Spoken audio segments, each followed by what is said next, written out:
बैठ जाओ जरा प्लीज। बस कार्यकर्ता भी शांति रखे। अब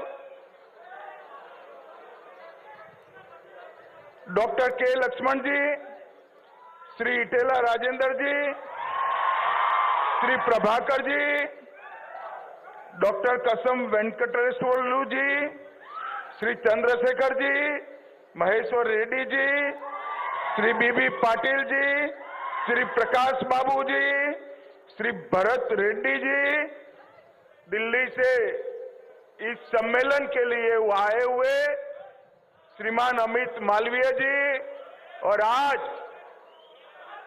तेलंगाना यूनिट के मेरे साइबर योद्धा भाइयों और बहनों, आप सभी को नमस्कार।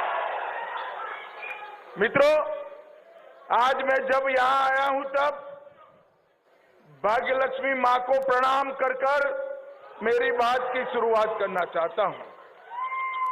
मैं यहां आया हूं तब भद्राचलम राम मंदिर को भी प्रणाम कर कर मेरी बात की शुरुआत करना चाहता हूं।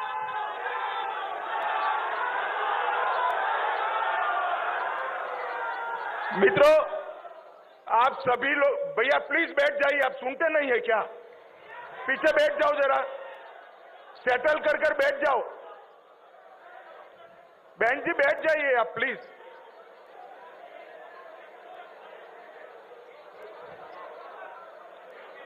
मित्रों, आप सभी जानते हैं,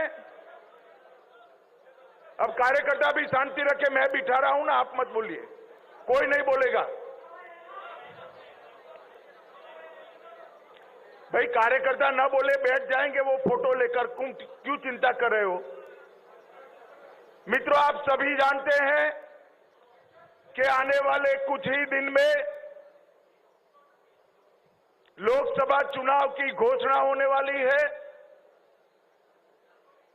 और अप्रैल और मई में हमारा ये महान देश, इसके मतदाता आने वाले 5 साल तक इस देश का शासन किस पार्टी के साथ होगा, किस व्यक्ति के पास होगा, इसका निर्णय करने वाले हैं, फैसला करने वाले हैं। और वो जो फैसला करने वाले हैं उसमें आप सभी का बहुत महत्वपूर्ण रोल है, बहुत महत्वपूर्ण योगदान रहने वाला है। इस जमाने के चुनाव में जितना महत्व घर घर घूमकर प्रचार करने वाले कार्यकर्ता का है, इतना ही महत्व सोशल मीडिया के माध्यम से घर घर संदेश पहुंचाने वाले कार्यकर्ता। मित्रों, देश की जनता ने एक प्रकार से तय कर लिया है। मैं करीब करीब देश के सभी राज्यों से होकर यहां आया हूं। जिस जिस कोने में गया, जिस जिस हिस्से में गया, जिस मत क्षेत्र के अंदर गया, हर जगह देश की जनता नरेंद्र मोदी जी को तीसरी बार प्रधानमंत्री बनाना था। युवाओं के बीच में जाते हैं, मोदी मोदी के नारे लगते हैं। महिलाओं के बीच में जाते हैं, मोदी मोदी के नारे लगते हैं। गरीबों के बीच में जाते हैं, मोदी मोदी के नारे लगते हैं। किसानों के बीच में जाते हैं, मोदी मोदी के नारे लगते हैं। मगर मैं आज आप सभी को मिलने के लिए, आपसे बात करने के लिए इसलिए आया हूं कि चुनाव तेलंगाना में भारतीय जनता पार्टी को और मजबूत कर 12 से ज्यादा सीटें भारतीय जनता पार्टी की जिताने का चुनाव। हम सब 400 पार का लक्ष्य तो याद रखें, 400 पार का लक्ष्य सिद्ध करना ही है, परंतु ये 400 में 12 कमल यहां से दिल्ली भेजने का काम तेलंगाना की जनता। भाई और बहनों, ये 10 साल के अंदर नरेंद्र मोदी जी ने देश को राजनीतिक स्थिरता देने का काम किया है। आया गया राम की पॉलिटिक्स को समाप्त कर एक छत्र नेतृत्व में पूर्ण बहुमत वाली 10 साल तक सरकार नरेंद्र मोदी जी ने चलाई है। नरेंद्र मोदी जी ने 10 साल में भ्रष्टाचार मुक्त शासन दिया है। मैं बाद में बात करूंगा टीआरएस और कांग्रेस के लाखों करोड़ों रुपए के घपले, घोटाले, भ्रष्टाचार, इनके सामने आरोप हुए। नरेंद्र मोदी जी पर 25 पैसे का आरोप हमारे विरोधी भी नहीं लगाए। नरेंद्र मोदी ने जन कल्याण की नीतियों वाला शासन दिया है। नरेंद्र मोदी जी ने देश को समृद्ध बनाने का काम किया है। नरेंद्र मोदी जी ने देश को सुरक्षित बनाने का काम किया है।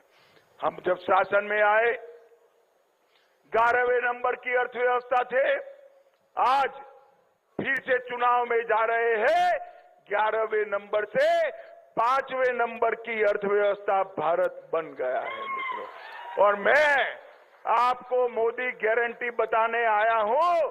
मोदी जी का गारंटी है, तीसरी बार मोदी जी को प्रधानमंत्री बनाओ, दुनिया में तीसरे नंबर का इकोनॉमी हम बन जाएंगे। मोदी जी ने सबसे तेज बढ़ती हुई इकोनॉमी देने का काम किया है और मोदी जी ने 60 करोड़ गरीबों को गरीबी का पूरा दुख भोगने वाले लोगों के जीवन स्तर को उठाने का काम किया है।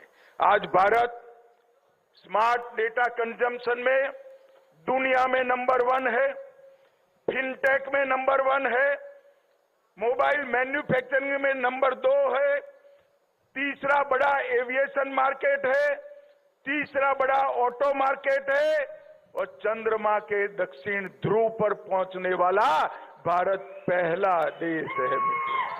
ये गौरव मोदी जी ने दिया है। मोदी जी के 10 साल सारे वादों के समाप्ति के 10 साल है। मैं आपको बताना चाहता हूं, मैं पार्टी का अध्यक्ष था।